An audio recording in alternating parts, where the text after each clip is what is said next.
At a hospital in Tel Aviv, shooting is underway for the latest episode of a groundbreaking sitcom for Israeli television.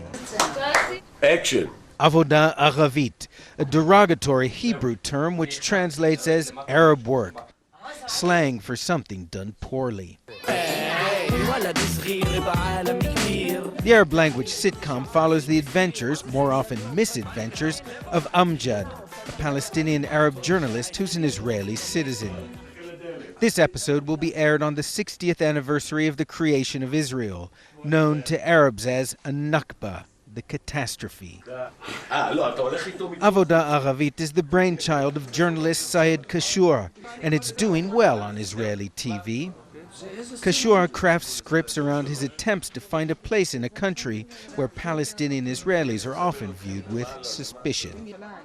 Amjad, like Syed himself, goes to great lengths to fit in, attending with his family a Seder, the Passover dinner,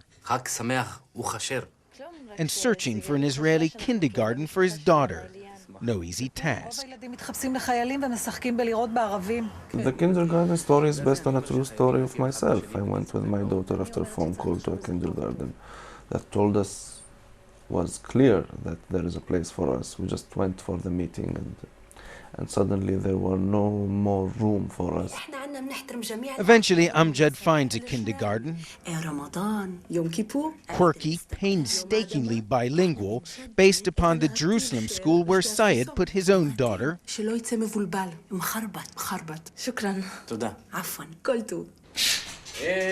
Norman Issa, who plays Amjad, says his character has struck a chord.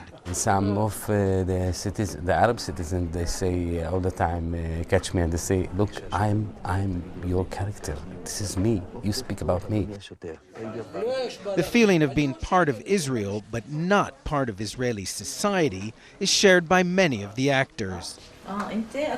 Mira Awad plays a Palestinian Israeli lawyer whose boyfriend in the sitcom is Amjad's cameraman, an Israeli Jew played by Mariano Edelman. That a Jew and an Arab have an on-screen romantic, albeit rocky, relationship is noteworthy in itself. But the ugly facts of life intrude into the plot and into the actors' lives. It is an absurd situation. When I am an Israeli citizen and I look the same, I act the same as any Israeli person, and then I go to the airport and I'm stopped just because my name is Awad and I come from a village in the north. Palestinians make up about 20% of Israel's population. Israeli law guarantees equal rights for all citizens, regardless of ethnic or religious background. In practice, Palestinian Israelis often suffer discrimination and official neglect, all of which comes across in Avoda Aravit. So does Jewish Israeli mistrust of Palestinian Israelis. In one episode, Amjad's cameraman thinks he's been kidnapped by an Arab taxi driver and sings for his freedom.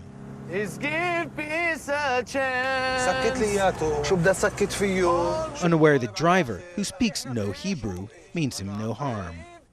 In another episode, the secret police pressure Amjad to inform on his neighbors. In a panic, he records his pesky mother-in-law threatening to kill those who have invaded her home. Amjad gives the tape to an agent, but doesn't tell him she's talking about rats, not Israelis. She's promptly arrested, to Amjad's delight.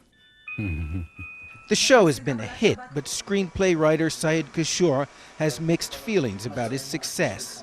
Because I'm not Jewish, mainly, and I will never be accepted in such a country with these definitions of the country, and I'm not sure that I want to feel like that.